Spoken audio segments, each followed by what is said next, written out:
And welcome back. आप देख रहे हैं आज पाकिस्तान। सबसे पहले बहुत बहुत अस्सलाम वालेकुम and good morning to you. मैं देख रही थी अखबारात की पहली जो सुबह सुबह की हेडलाइंस होती हैं। आई थिंक पुरानी आदत है और जब सामने अखबार हो तो दिल चाहता है कि एटलीस्ट लिखा हुआ लफ्ज़, अच्छा लिखा हुआ लफ्ज़ भी देखा जाए।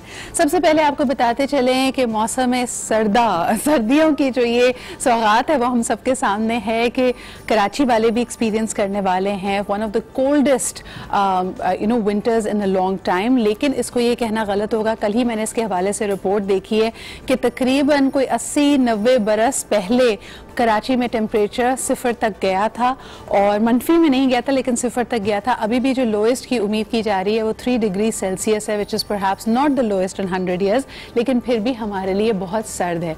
और सबसे बढ़कर ये कि अगर हम अपने इर्द गिर्द देखते हैं तो ना सिर्फ घरों में हमारी पर्सनली इसके लिए तैयारी नहीं है, जो लोग मेरे ख्याल में इतना ज़्यादा इस्तात नहीं रखते उनके लिए ये ज़्यादा हार्श विंटर्स हैं। अगर हम अपने इर्द गिर्द देखते हैं, कल मुझे बड़ी तकलीफ हो रही थी कि मेरे गली में जो स्ट्रे एनिमल्स हैं, चाहे आप बिल्लियों की बात करें, डॉगीज़ की बात करें, वो बेचारे पूरी रात हाउल कर रहे थे because it was so cold. So अगर आपके लिए मुमकिन हो कोई पुराना कंबल, कोई पुरानी चीज़ उनके लिए भी बाहर रख दें so that they can shield themselves. जब हमारे लिए ये सैकड़ों सालों में इतनी सख्त सर्दी है तो इनके लिए भी इमेजिन करें।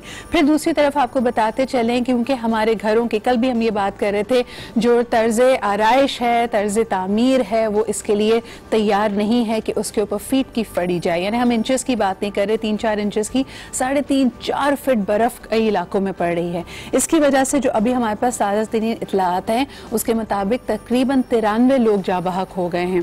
तो अल्लाह ताला तमाम मुसाफिरों को बहुत सेफली उनकी मंजिल मकसूद तक पहुँचाए। अगर आप घरों में महसूर हैं तो अल्लाह करे कि आपके लिए भी असबाब बने। अगर आपके इलाके में बहुत ज़्यादा बर्फ़ है तो हुकूमत की जो मशीनरी है हम उम्मीद करते हैं कि वहाँ तक पहुँचे और इन चीज़ों को आसान बनाए। लेकिन सबसे पहले आपको यही दिखाते हैं, कराची के वेदर के हवाले से हमारे पास एक रिपोर्ट मौजूद है। Let's take a look at that. शहर में कम से कम दर्जे हरारत 7.5 डिग्री सेंटीग्रेड रिकॉर्ड किया गया। महकमा मौसमियात का कहना है कि बारिश का कोई इम्कान नहीं, ताहम सर्दी की लहर अगले 4 से 5 रोज बरकरार रह सकती है। कराची में 10 किलोमीटर फी घंटा की रफ्तार से हवा चल रही है। हवा में नमी का तनासुब 35% है। जी जनाब। अच्छा, बारिश की पेशन गोई अभी तक सही साबित नहीं हुई है। कुछ इलाकों में बूंदाबांदी हुई थी, उसके बगैर भी हम देख सकते हैं कि काफ़ी ठंड है। और उसके ऊपर सोने पे सुहागा हम ये देख सकते हैं कि जब गैस की किल्लत होती है that makes things more difficult. ये जो शदीद मौसम और कोल्ड वेव शदीद तरीन आई है, इसकी वजह से हमने आपको बताया कि 93 लोग मुल्क भर में जाँ बहक हो गए हैं। लेकिन इसके साथ साथ अगर हम पंजाब की सियासत पर नज़र डालें तो पंजाब हुकूमत ने साबिक वज़ीर आज़म नवाज शरीफ साहब की जो मेडिकल रिपोर्ट्स उन तक पहुंची हैं ताज़ा तरीन, उसको रिजेक्ट कर दिया है। कल की इतलात में, कल की खबरों में भी हमने आपको बताया था, जो PMLN का एक इजलास, एक राउंड टेबल आप उसको कह दीजिए, जिसमें नवाज शरीफ साहब ने शिरकत की। हम वहाँ पे देख सकते थे कि शहबाज शरीफ साहब मौजूद हैं, इसहाक डार साहब मौजूद हैं, और ये वहाँ की किसी मुकामी होटल में हुआ था। उसकी तस्वीर जब मंजर आम पे आई तो एक रिएक्शन आया, खुसूसन मौजूदा हुकूमत ने अस खुद इसका वज़ीर आज़म इमरान खान साहब ने नोटिस लिया और कहा कि इसकी इसको देखना चाहिए। आई होप कि हमारे पास इसके विजुअल्स मौजूद थे। आई डोंट नो व्हाई हम क्यों नहीं चला पा रहे हैं, लेकिन आप देख सकते हैं कि इस तस्वीर के बाद पूछगछ की गई और ख़ास तौर पे जो उनके पर्सनल फिजिशियंस हैं, उनके जो डायरेक्ट उनको देखते हैं, डॉक्टर अदनान साहब, उनसे पूछा गया कि लेटेस्ट उनकी मेडिकल रिपोर्ट्स भेजें। जब ये मेडिकल रिपोर्ट्स पहुंची हैं, इसको मुस्तरद किया है पंजाब हुकूमत ने। इस पर मज़ीद अभी जो कार्रवाई हो रही है, जो पेशकश की गई है और जो पूछगछ की जा रही है, उस पर हम आपको अपडेटेड रखेंगे। लेकिन अभी एक नज़र डालते हैं वर्ल्ड राउंड अप पे। Let's take a look. जी जनाब, ये तो पूरी दुनिया की खबरें थी, लेकिन आपको ये भी बताते चलें कि मौजूदा हुकूमत के सामने भी चैलेंजेस कई सारे हैं, और खुसूसन सियासी चैलेंजेस। एक चीज़ जो मंजर आम पे आई, खुसूसन MQM के मिनिस्ट्री से वॉकआउट करने के बावजूद के बाद और अपने खदशात को मंजर आम पे लाने के लिए उन्होंने कहा कि जी हमें तकरीबन 1.5 साल से सिर्फ हमसे वादे किए जा रहे हैं, हमारे जो की कंसर्न्स हैं उनको एड्रेस नहीं किया जा रहा। जिसके जवाब में हुकूमत वक्त ने ख़ास तौर पर फवाद चौधरी साहब ने स्टेटमेंट दिया था कि 7 मिलकर हुकूमत बनाने का मकसद हरगिज़ ये नहीं है कि आप आइडियोलॉजिकली भी कम्प्लीटली अलाइंड हो। उनको बिल्कुल हक हासिल है कि वो अपने थॉट्स, अपने पॉलिटिकल आइडियाज़ को अलग रखें और उनको एड्रेस किया जाएगा। लेकिन जो पहली काविश थी, कल हमने आपको जैसे बताया कि उनको दोबारा हुकूमत में शामिल कर लिया जाए, उनके कंसर्न्स को एड्रेस किया जाए हुकूमत की तरफ से, वो नाकाम रही है। अब दूसरी तरफ मुश्किलें और बढ़ गई हैं क्योंकि PMLQ ने भी अब जो हुकूमत वक्त है उसकी मीटिंग्स को स्किप करने का फैसला किया है। How is that going to add up? हम ब्रेक के बाद एक्शन का रिएक्शन में एक मायना तज्जियाकार के साथ इसको एनालाइज फर्दर करेंगे। लेकिन अभी वक्त हुआ है एक ब्रेक। ये भी बताते चलें कि आज हमारा 10 बजे का जो टॉपिक है वो बहुत ही इंटरेस्टिंग है। हम बात करने वाले हैं होम बजट मैनेजमेंट के हवाले से, विच इज़ अ की कंसर्न। जिस तरह पाकिस्तान हमारा घर है और उससे जो रिलेटेड मईशत के मसाइल हैं हम सबको इफ़ेक्ट करते हैं, लेकिन बढ़ती हुई गैस की कीमतें, गैस की किल्लत, पानी की किल्लत, इलेक्ट्रिसिटी, यूटिलिटीज़ और जो आपकी ज़रूरत की अशिया हैं, अशिया खुर्दनोश हैं, उनकी कीमतों के बढ़ जाने की वजह से जिस तरह होम बजट्स अपसेट हो रहे हैं, उसके लिए हमें क्या करना चाहिए? क्या ख्वाहिशों का गला घोट देने में ही इस वक्त समझदारी है या कोई और तरीका अपनाना पड़ेगा? इस पर बात करेंगे हम 10 बजे। अभी लेते एक छोटा सा ब्रेक। स्टे विद अस।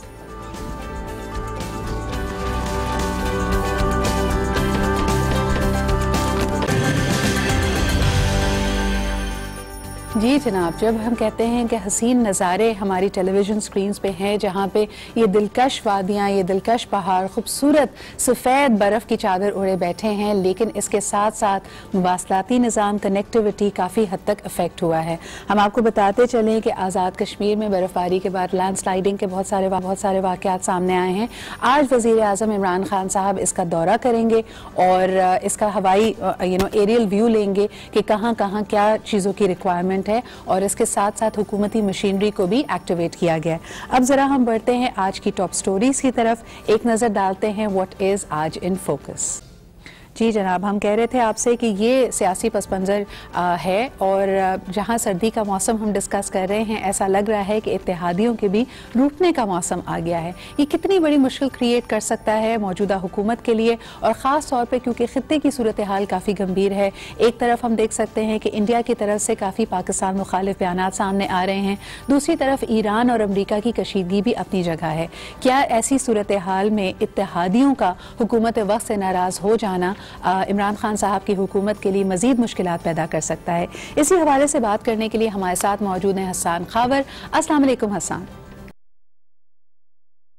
हसन, आप कितनी बड़ी मुश्किल इसको गर्दान रहे हैं? इस वक्त जो सिचुएशन डेवलप हो रही है, इमरान खान साहब पूरी कोशिश कर रहे हैं, उनके जितने नुमाइंदेगान हैं, वफाकी वुज़रा हैं, उनकी कैबिनेट है कि रूठे हुए इत्तेहादियों को मनाया जाए। मेरा आपसे पहला सवाल ये होगा कि जो आनन फानन MQM के बाद PMLQ और फिर हम देख सकते हैं कि इवन BNP मेंगल साहब से भी आज मुलाकात का वादा किया जा रहा है, इन सब के इख्तिलाफात क्या हैं मौजूदा हुकूमत के साथ? किस चीज़ पर ये इतने बरहम हैं? जी, इनका तो आपने नाम ले दिया, और अगर आप GDA की बात करें तो GDA भी इस लिस्ट में आ जाती है। तो अगर आप देखें, हुकूमत के 5 बड़े कोलिशन पार्टनर्स हैं, उसमें से 4 इस वक्त ऐसे हैं जो हुकूमत से नाराज़ हैं। जी।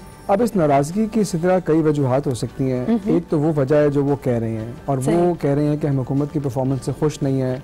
आपने देखा कि MQM ने जो प्रेशर किया, उन्होंने कहा कि जी कराची का जो पैकेज था उस पर आपने सही तरह अमल दरामद नहीं किया। PMLQ के भी अपने खदशात हैं, वो ये कह रहे हैं कि आप हमारे डेवलपमेंट फंड्स रिलीज़ नहीं कर रहे। तो एक तो वजह ये हो सकती है कि वो जो कह रहे हैं इसी वजह से नाराज़ हैं।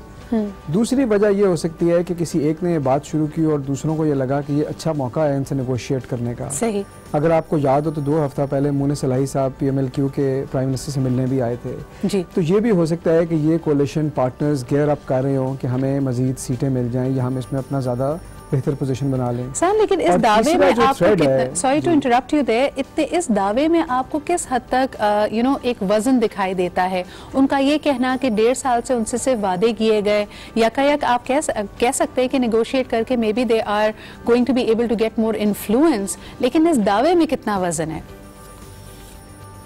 देखिए, दावे 50-50 है ना। देखिए, हुकूमत की जो परफॉर्मेंस है, बजट कंस्ट्रेंट्स हैं, डेवलपमेंट फंड रिलीज़ नहीं हो रहे, ये तो सबके सामने है। लेकिन अगर आप पाकिस्तान की हिस्ट्री देखें तो कभी आज तक परफॉर्मेंस इशूज़ के ऊपर तो आपको पता है ना तो सियासी इत्तेहाद बने हैं, ना ही सियासी इत्तेहाद टूटे हैं। ये हम आइडियोलॉजी पे तो चलते नहीं, हम तो चलते हैं सियासत पे। तो मैं तो इसको सियासत की नज़र से देखता हूँ। ना कि परफॉर्मेंस की नज़र से। परफॉर्मेंस अपनी जगह है और मेरे ख्याल में उसको बेहतर बनाने की ज़रूरत है, पर मुझे लगता नहीं है, मेरी ज़ाती राय है कि performance is the real issue. तो हसन, आपको क्या लगता है कि ये अगर हम कहते हैं कि सियासत की हवा बदली है, इसके बदलने के पीछे क्या मुतहरिकात है? यानी सबसे पहले हमने देखा कि मौलाना फजलुर रहमान साहब अपने तमाम तर स्ट्रैटेजीज़ के साथ सड़क पे आए, प्रोटेस्ट की उन्होंने, जिसका कोई खातिर ख्वाह असर नहीं निकला। फिर शहबाज शरीफ साहब के और बिलावल भुट्टो जरदारी साहब के भी हम बयानात सामने देख रहे थे। यानी जब बड़ी अपोजिशन जमातें अपने इख्तिलाफात का इजहार कर रही थी, तब इत्तेहादियों को नहीं लगा कि that is the right moment to come forward. In fact कई लोगों ने इसको जोड़ने की भी कोशिश की, जो बिलावल भुट्टो जरदारी ने ऑफर MQM को दी थी कि आप हमारे साथ मिल जाइए और इस हुकूमत को गिरा दें। क्या आपको इसके ताने बाने इस ऑफर से मिलते हुए लगते हैं? देखिए, मेरे ख्याल में अभी ये जल्द है कुछ इसके बारे में एक हतमी राय देना सही। लेकिन जो मैं तीसरी बात कर रहा था ना, तीसरी बात यही है कि ये सारे अगर 4 इत्तेहादी एक वक्त के ऊपर अपनी आवाज़ उठा रहे हैं तो क्या ये किसी बड़ी स्कीम का पार्ट है और जो हुकूमत से अलग होने जा रहे हैं? मेरी ज़ाती राय में शायद अभी ऐसा नहीं होने लगा और हुकूमत शायद इनसे कोई ना कोई सेटलमेंट कर पाएगी। लेकिन ये आपकी बात बिल्कुल दुरुस्त है कि ये एक बात चल रही है, क्योंकि उन्होंने भी ये कहा और कुछ 6 गोइयाँ मुस्लिम लीग नून के बारे में भी थी कि जो उनको कोई ऑफर तो नहीं की गई, वो लंदन में मिले, वो लंदन मीटिंग में क्या बात हुई। तो ये सारी बातें अपनी जगह हैं, लेकिन आपको पता है कि पाकिस्तान में हर वक्त कोई ना कोई जो सियासी कॉन्स्पिरेसी है या कोई र्यूमर मॉन्गरिंग हर वक्त चलती रहती है। मुझे ज़ाती तौर पे लगता नहीं है कि कोई हुकूमत बदलने जा रही है। मेरे ख्याल में कोई जोड़ तोड़ का ही मामला चलेगा। आपको लगता है हसन, इसके अंदर कहीं ना कहीं अपनी पॉलिटिकल वेटेज को और अपने आप को पॉलिटिकली रेलेवेंट रखने का भी असर है? बिकॉज जिस तरह अक्सर लोग कहते हैं कि पॉलिटिकल आइडियोलॉजीज PTI की और उनके इत्तेहादियों की बहुत मुख्तलिफ है, क्या इस तरह के छोटे छोटे शॉर्ट सर्किट्स करने से, स्पार्क्स क्रिएट करने से, क्या वो अपने हलकों में रेलेवेंट रहना चाहते हैं? क्योंकि हम जानते हैं कि सिंध की और ख़ास तौर पर कराची की आवाम इस वक्त काफ़ी नाखुश है सिंध हुकूमत की परफॉर्मेंस से। And the only other very strong voice in Sindh is MQM, और MQM का इस दफ़ा दोबारा ये एहतजाज करना है कि जी सिंध हुकूमत से तो हम नाराज़ थे ही और उनसे मायूस थे ही, लेकिन वफाकी हुकूमत ने भी हमें मायूस किया है, और यही बात पीर पगारा भी कह रहे हैं। देखिए, देखना ये है ना कि इस सारे मामले से निकलता क्या है। अगर तो इस सारे मामले से सिंध के अवाम के लिए कोई चीज़ निकल आएगी, डेवलपमेंट पैकेज निकल आएगा, कराची पैकेज इंप्लीमेंट हो जाएगा, तो मेरे ख्याल में जो सियासी जमात से कर पाएगी वो ऑफ कोर्स पॉलिटिकली ज़्यादा रेलेवेंट हो जाएगी। लेकिन अगर आखिर में मामला कैबिनेट की 1 या 2 सीटों पे आ जाएगा या किसी इस तरह की सेटलमेंट पे आ जाएगा, तो फिर मेरे ख्याल में लोग ये समझ जाएंगे, पाकिस्तान की आवाम देखें समझदार है, वो समझ जाएंगे कि ये पॉलिटिकल जोड़ तोड़ था और इसका हमसे असल में कोई ताल्लुक नहीं। लेकिन एक बड़ा अहम इशू इसमें अगर इक्तिसादी इशू को ले आया जाए, देखिए ये बिलावल भुट्टो जरदारी साहब की जो वो स्टेटमेंट थी उसको भी इस तनाजुर में देखना पड़ेगा कि इस वक्त एक बड़ा इशू है सिंध का जो शेयर ऑफ गैस है जो उनको नहीं मिल रहा। एंड ऑफ कोर्स इसके पीछे एक आपकी जो इंडस्ट्रियलिस्ट कम्युनिटी है, जो आपके चेंबर्स हैं, जो सरमायाकार बिरादरी है, जो कि यकीनन MQM के लिए भी इंपॉर्टेंट है, उनकी आवाज़ भी इस वक्त ये है कि इक्तिसादी तौर पर जो बेटरमेंट, जो इम्प्रूवमेंट, जो स्ट्रैटेजी प्रपोज की जा रही थी, उसमें ऐसा लगता है कि हुकूमत वक्त अपने वादों को पूरा नहीं कर पा रही। इक्तिसादी तौर पे आप क्या देखते हैं कि क्या वाकई इत्तेहादियों का और मुखालिफिन का, अपोजिशन के जो इस वक्त खदशात हैं वो किस हद तक दुरुस्त हैं? क्योंकि अगर हम मिनिस्टर ऑफ फाइनेंस की बात सुनते हैं या इमरान खान साहब की अपनी बात सुनते हैं, वो तो कहते हैं कि बिल्कुल सही रास्ते पर पाकिस्तान की मईशत इस वक्त गामजन है। देखिए, इक्तिसादी जो बहरान की आपने बात की, ये तो बात आपको पता है कि पिछले साल हुई और इसमें तो कोई शक व शुबा की गुंजाइश नहीं कि हुकूमत ने काफ़ी मुश्किल वक्त देखा भी और इनिशियली कुछ पुअर डिसीजन मेकिंग की भी, लेकिन वो नैरेटिव अब सिदरा थोड़ा पुराना हो गया। बात यह है कि IMF का प्रोग्राम इधर है, हुकूमत जो है वो स्टेबलाइजेशन आ गई है, ग्रोथ जो है वो अभी नज़र नहीं आ रही, तो ये बात तो बड़ी पक्की है। लेकिन सिर्फ इक्तिसादी वजूहात से इस मौके पर यह पूरा इशू निकलना मेरे ख्याल में थोड़ा सा अनटाइमली है। ये बात बिल्कुल ठीक है कि मुल्क के लिए मुश्किल वक्त है, इंडस्ट्री के लिए मुश्किल वक्त है, और ये जो ग्रोथ है अभी हमें मजीद 6-8 महीने इसके आसार नज़र नहीं आ रहे। लेकिन मेरे ख्याल में कि जो बड़े बड़े फैसले थे एक्सचेंज रेट के हवाले से, मॉनेटरी पॉलिसी के हवाले से, वो हुकूमत ले चुकी है। अब देखना यह है कि इंडस्ट्री के लिए हुकूमत क्या करती है। जिस तरह आपने गैस की बात की और जो आपकी एक्सपोर्ट ओरिएंटेड इंडस्ट्रीज़ हैं उसको हुकूमत कुछ बूस्ट दे पाएगी कि नहीं, और तभी ये कोई फ़ायदा उठा सकते हैं एक्सचेंज रेट से भी।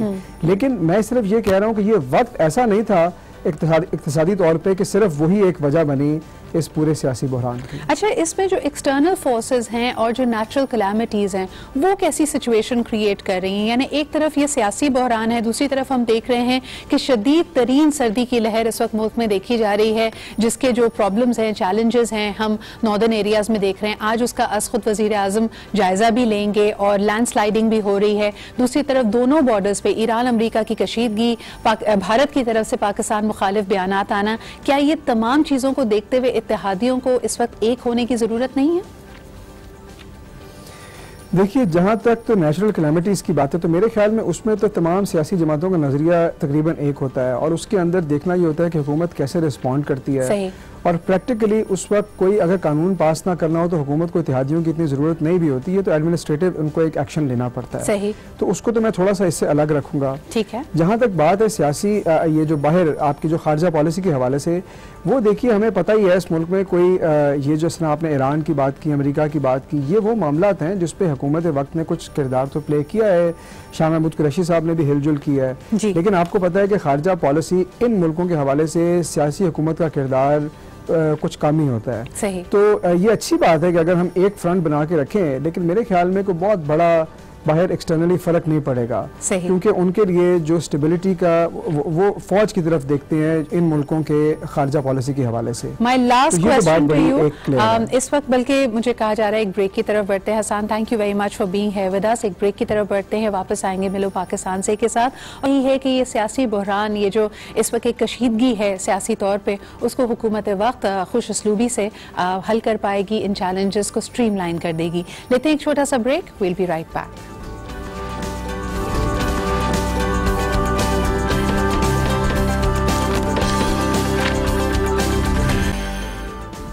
जी, हम बात कर रहे हैं वेलबींग के हवाले से। वेलकम बैक टू आज पाकिस्तान। और जहां हम सर्दियों की सौगात का जिक्र करते हैं तो ड्राई फ्रूट से कैसे बहुत ही अहम फ्रूट जिसको हम एंजॉय कर रहे हैं आजकल और जिसकी बड़ी बात की जा रही है वो है काजू। वैसे तो उसकी कीमत का भी अक्सर जिक्र किया जाता है। आज क्योंकि हम बात करेंगे होम बजट मैनेजमेंट में, तो कई लोग कह रहे हैं कि अब कोई मीठा या हलवा बनता तो ज़रूर है, लेकिन काजू हम सिर्फ गार्निशिंग के लिए इस्तेमाल करते हैं। लेकिन काजू के आपकी सेहत के लिए क्या क्या फ़वाइद हो सकते हैं, आइए जानते हैं इस रिपोर्ट में।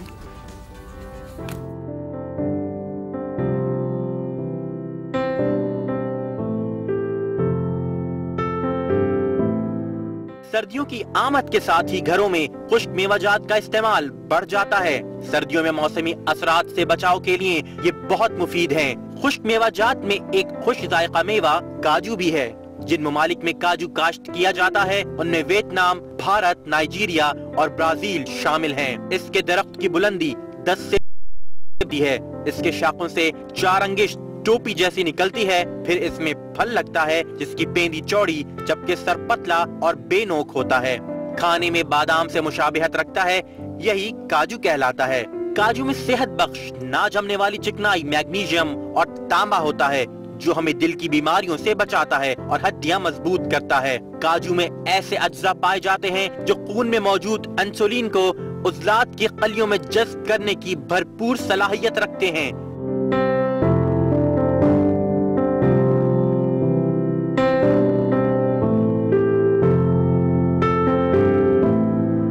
काजू डिप्रेशन से बचाव का भी है बेहतरीन इलाज और डिप्रेशन से बचाव के लिए बनाई जाने वाली बेशतर अद्वियात में किया जाता है काजू लाजमन इस्तेमाल। एक तहकीक के मुताबिक काजू में मैग्नीशियम और पोटेशियम की मिकदार काफी ज्यादा होती है जो इंसानी जिस्म के लिए बहुत फायदेमंद है। मैग्नीशियम दिल की धड़कन को मुस्तहकम रखने में मदद देता है, जबकि सेहतमंद हड्डियों, दानों, आसाबी निजाम और आंतों के लिए भी अहम है।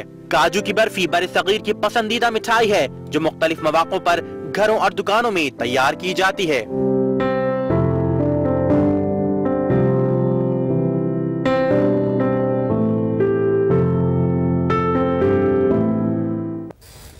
जी, और जहाँ तक अपनी सेहत का ख्याल रखना है वो तो अपनी जगह, लेकिन ज़िंदगी में अगर आपने कामयाब होना है तो अपने लिए कोई पर्पस, कोई गोल, कोई हदफ आपके सामने ज़रूर होना चाहिए।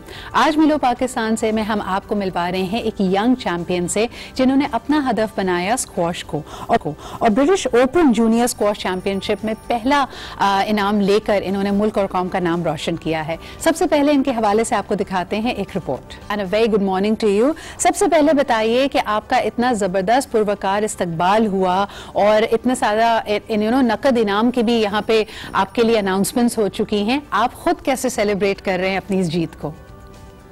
बिस्मिल्लाहिर्रहमानिर्रहीम। सबसे पहले तो मैं अल्लाह ताला का बहुत बड़ा शुक्रगुजार हूँ।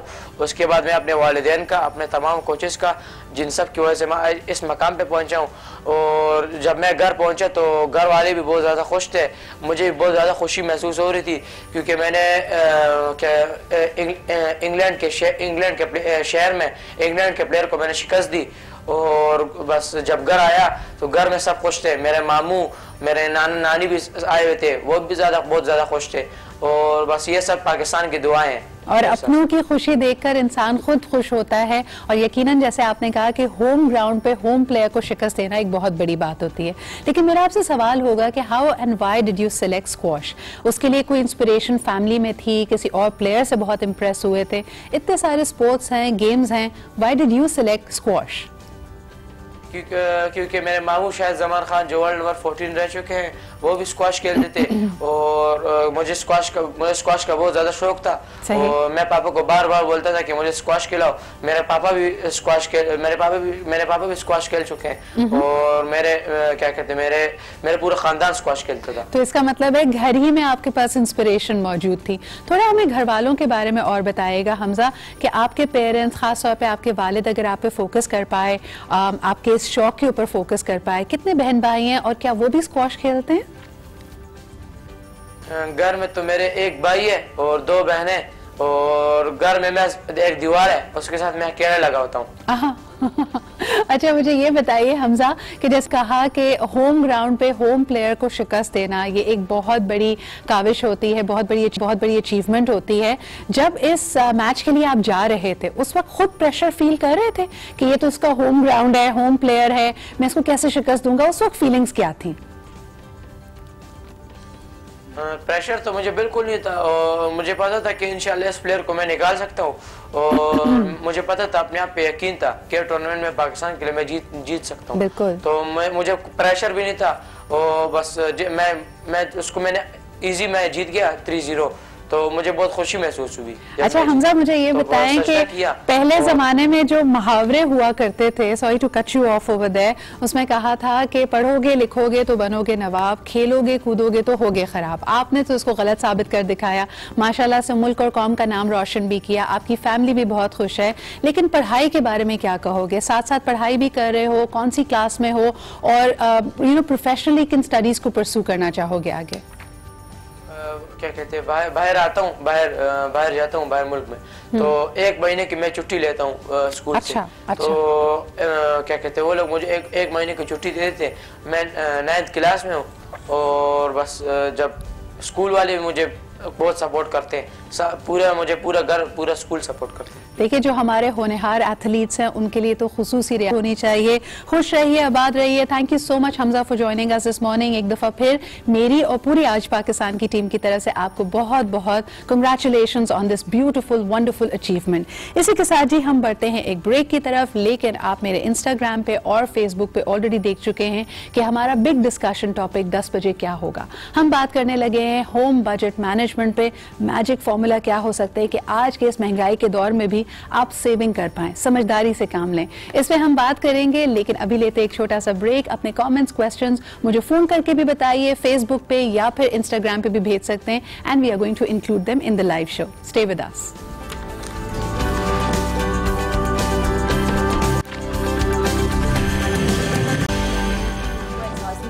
Welcome back after the break. आप देख रहे हैं आज पाकिस्तान। एक तो सबसे पहले जी कॉल कीजिए, मुझे बताइए, कल हम आपको बता रहे थे कि सैफ और हया की कहानी लॉन्च हुई है आज एंटरटेनमेंट पे। 9 बजे आपने इसकी पहली किस्त देखी होगी, आज भी 9 बजे आप इसको देख सकते हैं। और मुझे ज़रा कॉल करके बताइए आपको ये लगी कैसी, क्योंकि जंग के बैकड्रॉप में एक मोहब्बत की दास्तान जिसमें सूखे पत्ते भी थे, थोड़े से आंसू भी थे। ये तो खैर हर एक की कहानी में होता है। एक मुगैम्बो और अमरीश पुरी होना बहुत ज़रूरी है।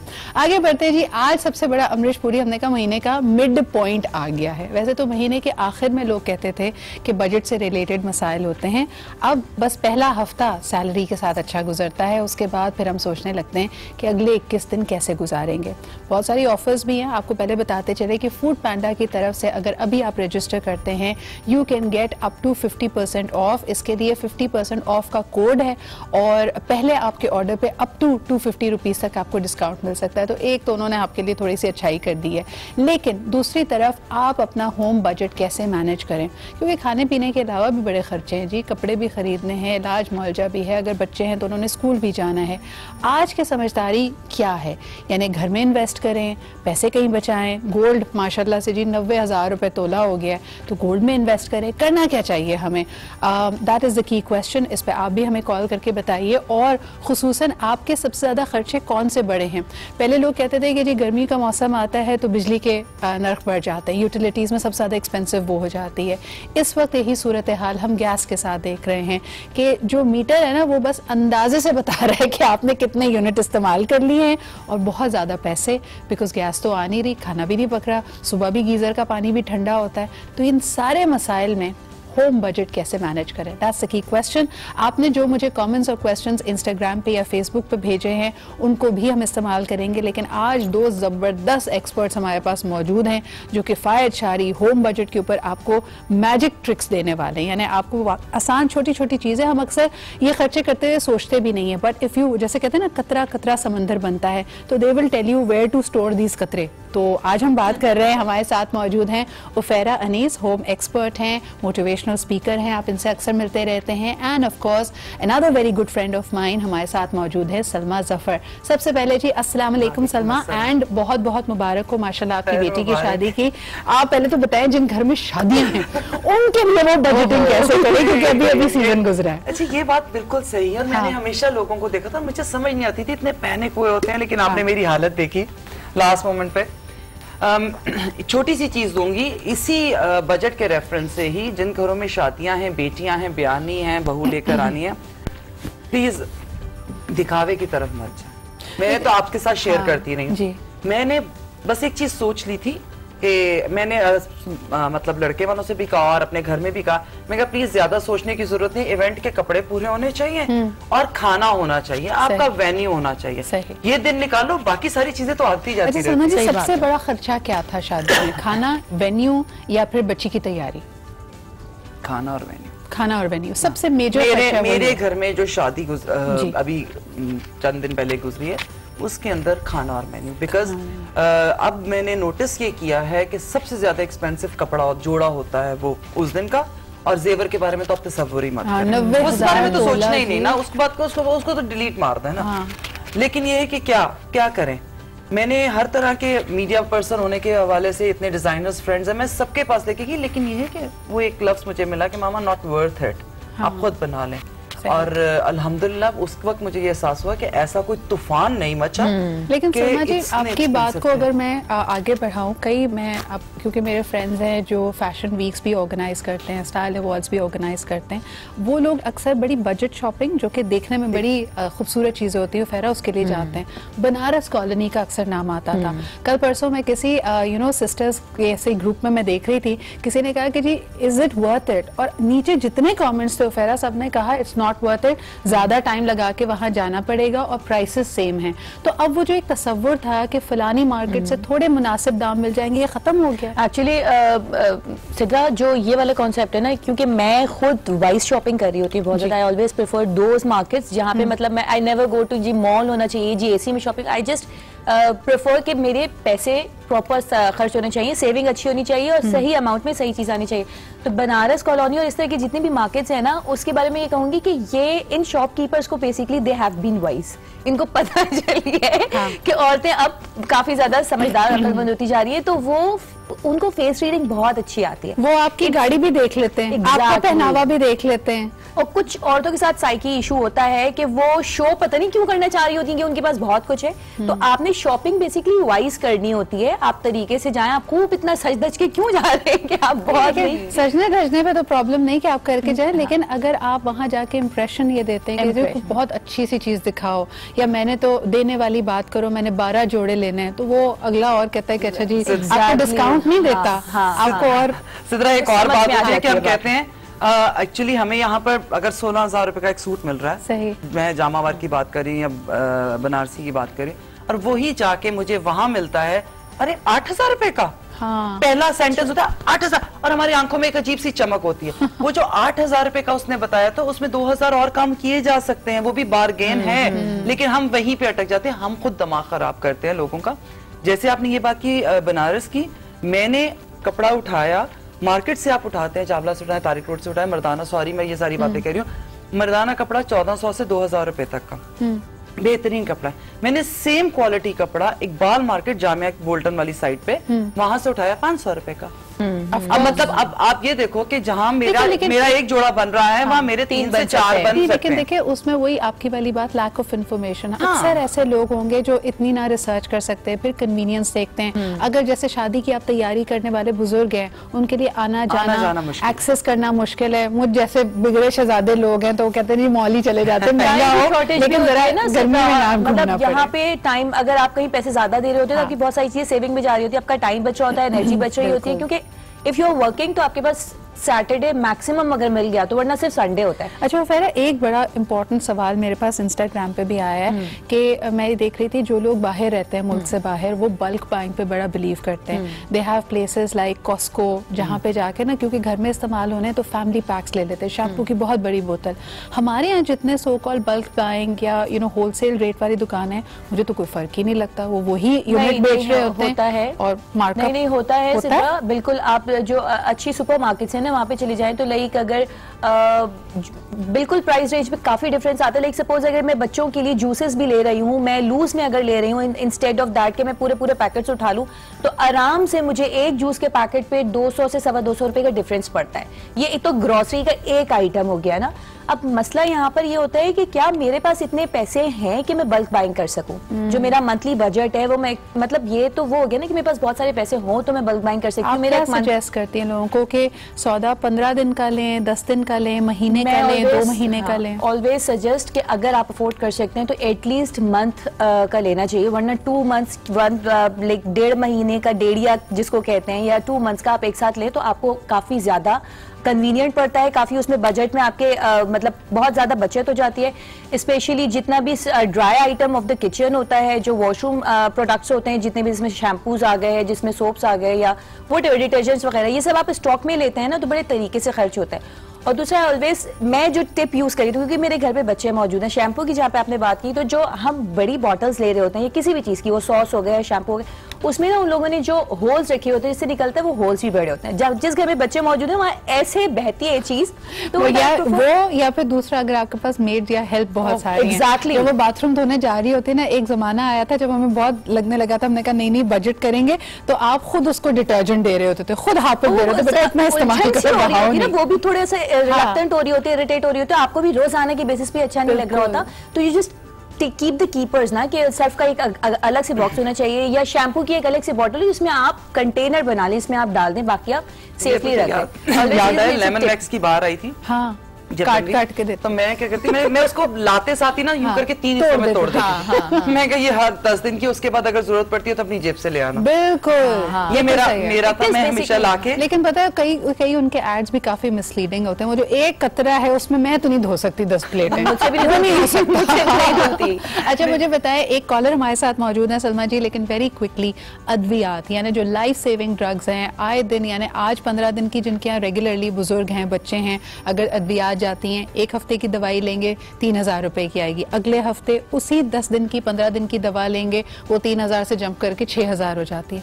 इसके मार्कअप पे कोई देख ही नहीं रहा।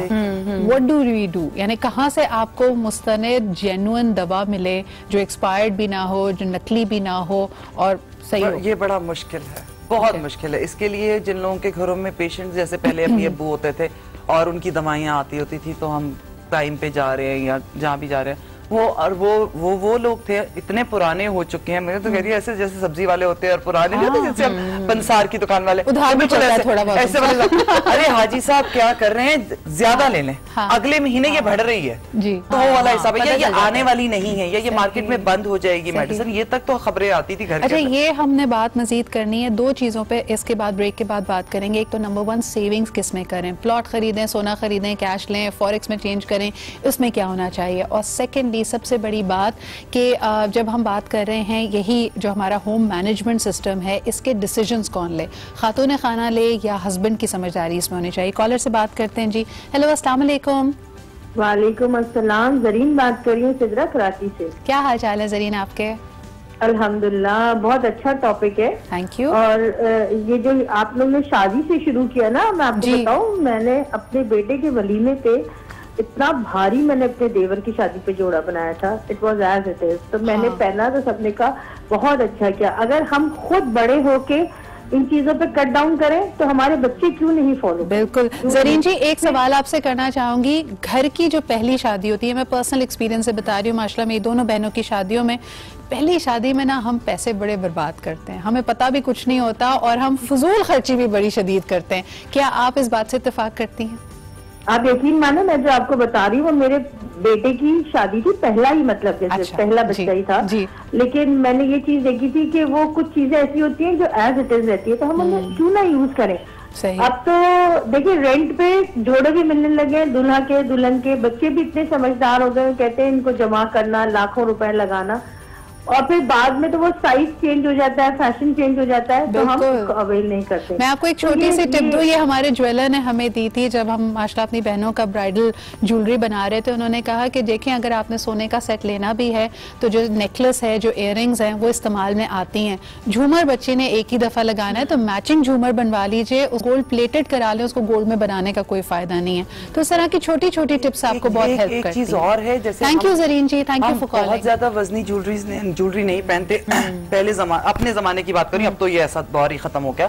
आपको 4 सेट डालने हैं, लड़की को 3 सेट डालने हैं, तो ये वाला दौर था। अब उसमें आप सारे ही बड़े सेट मत डालें। तो तब उस टाइम पे ज्वेलर ने कहा, कहते बाजी दुल्हन ने जिस दिन बनना है ना वो वाला एक सेट रख लें, अगर आपको बड़ा शौक है इसको संभालने का कि जी मैंने अपनी बेटी को देना और अपने बेटे को देना, तो बनवा लीजिए, नहीं तो आप मुझे पैसे तो दे ही रही हैं, मेरा सेट उठा के पहन लीजिए। अच्छा, और छोटे सेट ले लीजिए। बिल्कुल सही कह रही हैं। आपकी इस बात से मुझे ख्याल आया, मोना कहाँ है सोना? सोना तो बहुत हो गया है एक्सपेंसिव। इस पर बात करेंगे जी एक छोटे से ब्रेक के बाद कि सेविंग्स कैसे की जाएं। स्टे विद अस।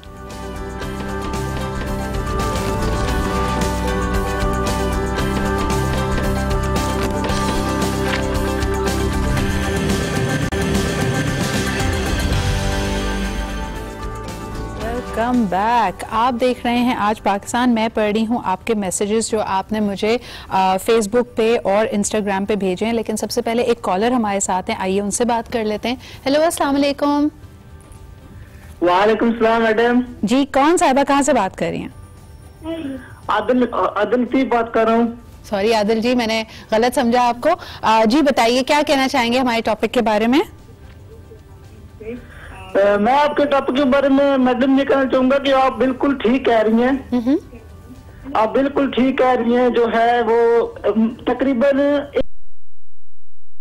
ज्यादा से ज्यादा एक हफ्ता जो है वो जितना खर्चे जो होते हैं वो निकालते हैं। सही। तो उसके बाद सैलरी खत्म हो जाती है, तो सैलरी खत्म होने के बाद मैडम जो है वो मुश्किल होती है। फिर फैक्ट्री में काम करता हूँ मैं, ओवर टाइम लगाना पड़ता है, ओवर टाइम लगा के तो फिर इस तरह से मैनेज होता है। इस महंगाई के दौर में बहुत ही मुश्किल हो गया मैनेज करना। आदिल जी, अगर मैं आपसे ये सवाल करूं कि वो जो आप कहते हैं कि 10 दिन 7 दिन आराम से गुजरते हैं सैलरी के साथ, तो पहले कौन से खर्चों को आप तरजीह देते हैं कि भाई पहले तो एक ये काम करना जरूरी है, यानी घर में पहले आटा दाल डलवा लो, बच्चों की स्कूल की फीस चली जाए, क्या चीजें आपके लिए सबसे अहम होती हैं?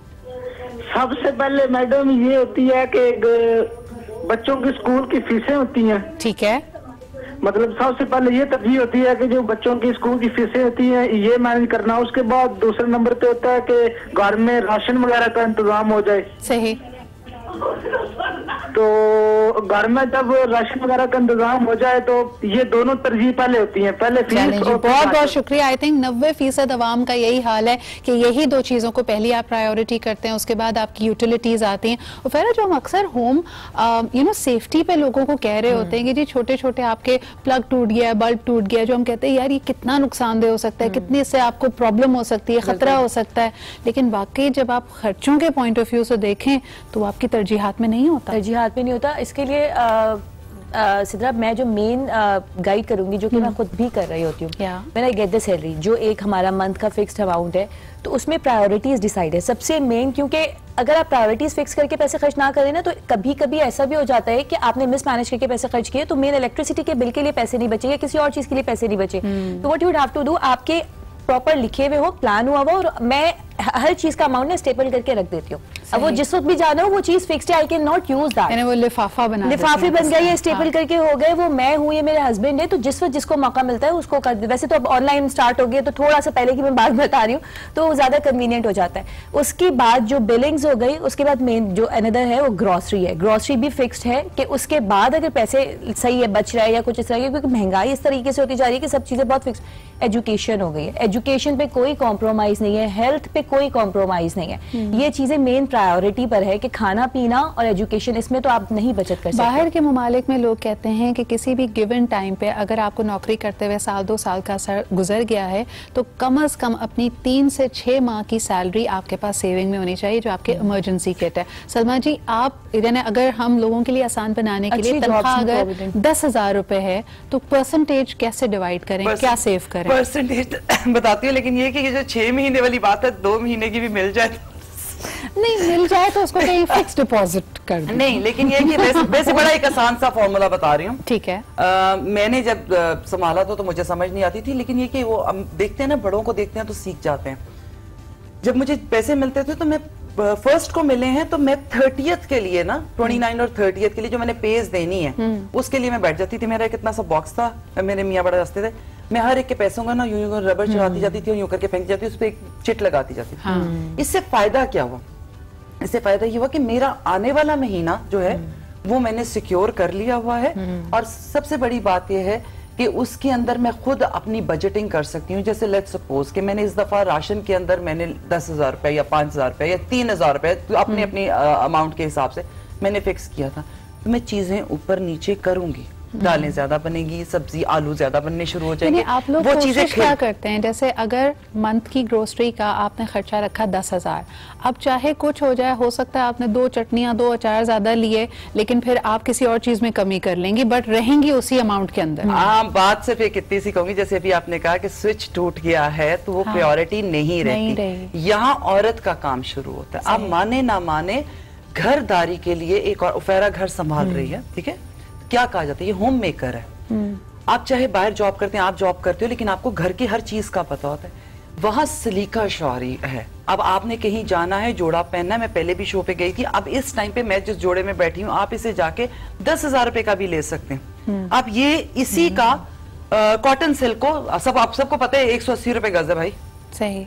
अच्छा, एक सवाल आया है इंस्टाग्राम पे आपके लिए कि क्योंकि शादियों का सीजन है तो साथ साथ दावतों का भी सीजन है, घर पे दावत करें या बाहर करें, ज्यादा सस्ता क्या पड़ता है? घर। अच्छा, ये कन्वीनियंट। अगर आप वर्किंग है तो समटाइम्स ये होता है कि इतना हैक्टिक पूरा वीक जा रहा है दावत। It's depend upon the mentality as well. कि जैसे मैं हूं, मैं हमेशा प्रेफर करती हूँ कि घर पे लोग आए, घर पे वजह बता देती हूँ। मैंने इतनी एकदम छूटते क्यों कहा घर जी? घर इसलिए क्योंकि एक औरत को ये बात समझनी चाहिए, किसी भी मेहमान की जो दावत करनी है, वो खाली आपकी ये एफर्ट नहीं काउंट कर रही होती है, उसमें आप बहुत सारी चीजें बनी बनाई उठाते हैं, लेकिन घर से करना ज्यादा इज्जत की बात होती है। एक, आप अपने घर में हैं, टाइम फ्रेम आपका नहीं है, लाइटें आपने कौन सी करनी है, एरिया आपका कौन सा, टिप आपको किसी ने देनी नहीं है वहां पर, बहुत सारी, और फिर आने जाने कन्वीनियंस का इशू भी खत्म हो जाता है। हाँ, आप रिलैक्स होना चाहिए, हफ्ते में बहुत फ्रेंड्स हैं और उसमें आप एक बड़ी पार्टी है, बड़ी पार्टी है, और कभी दिल करता है, कभी दिल करता है बाहर जाने की। ये मैं नहीं कह रही आप बिल्कुल बाउंड करें, लेकिन दावत का लफ्ज जो है, आप किसी को बुलाकर इज्जत दे रहे हैं। मुझे हमेशा एक लफ्ज कहा जाता, हम कहते होते थे कि किसी की शादी भी उसकी दावत कर देते, फलां होटल में कर देते फलां। अच्छा, एक और चीज जिस पे हम बात करना चाहेंगे, अभी तक हम सिर्फ किचन और उसकी बात कर रहे हैं, एक कॉल की तरफ भी मुझे जाना है। जो बच्चे जिनके स्कूल या कॉलेज में, उन्होंने कहा कि जी देखें, हम स्कूल की फीस को तो प्रायोरिटी या तरजीहात में डाल लेते हैं, लेकिन जो बच्चे की एक्स्ट्रा करिकुलर खर्चे होते हैं कि जी आज ऑरेंज डे है, आज फलाना डे है, तो उसके लिए क्या किया जाए। पहले कॉलर से बात करते हैं। हेलो, अस्सलाम वालेकुम। वालेकुम सलाम जी, कौन सा, आप कहाँ से बात कर रहे हैं? हाँ जी, कदीर बात कर रहा हूँ जी कदीर साहब, क्या कहेंगे? हाँ जी, आपका ये महंगाई के हवाले से प्रोग्राम आ रहा है जी। हाँ जी, महंगाई बहुत ज्यादा बढ़ गई है जी। आदिल साहब, हमने भी सवाल ये किया कि बच्चों के स्कूल और कॉलेज की फीस तो पेरेंट्स जो है वो तरजीहात में शामिल कर देते हैं कि सबसे पहले उसके पैसे अलग कर देते हैं। जो एक्स्ट्रा करिकुलर, यानी बच्चे को कभी कोई एक्स्ट्रा बुक चाहिए, रजिस्टर चाहिए, कोई प्रोजेक्ट बनाना है, या फिर कोई रेस आ गई है, कोई स्पोर्ट्स डे के जूते या कपड़े अलग बनाने हैं, इसके लिए पेरेंट्स बजट आउट कैसे करें? बस सबसे पहले हम ये तरजीह देते हैं कि बच्चों की फीस पूरी हो जी, और घर का राशन पूरा हो।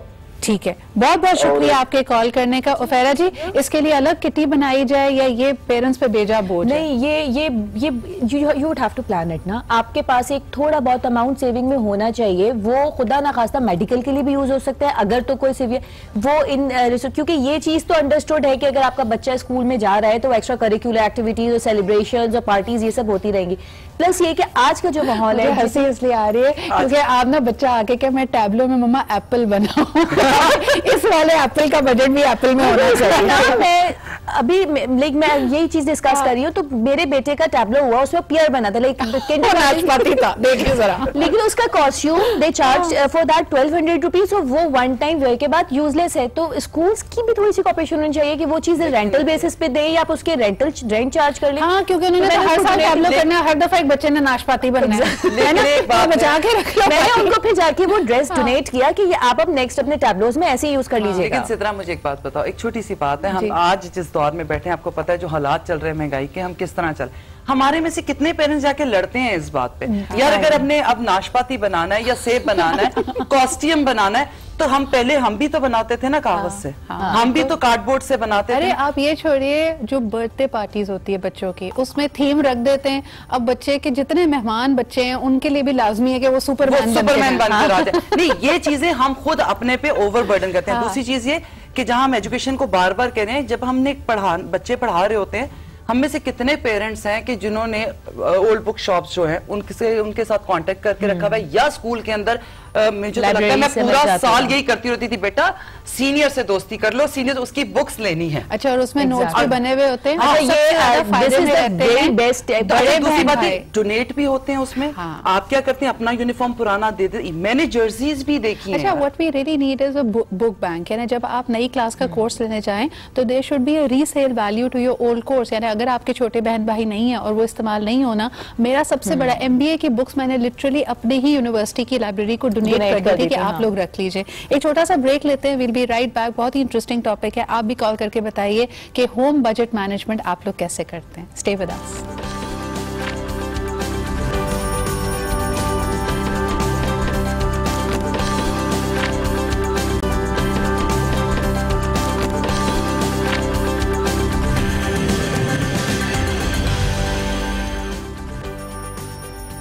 आजकल के ज़माने में कितना अच्छा लगता है जब कोई कहे 50% ऑफ है या आपके पास स्पेशल सेल या डिस्काउंट है, और ख़ास तौर पे जब साथ में उसके कुछ चटखारेदार खाने भी हों।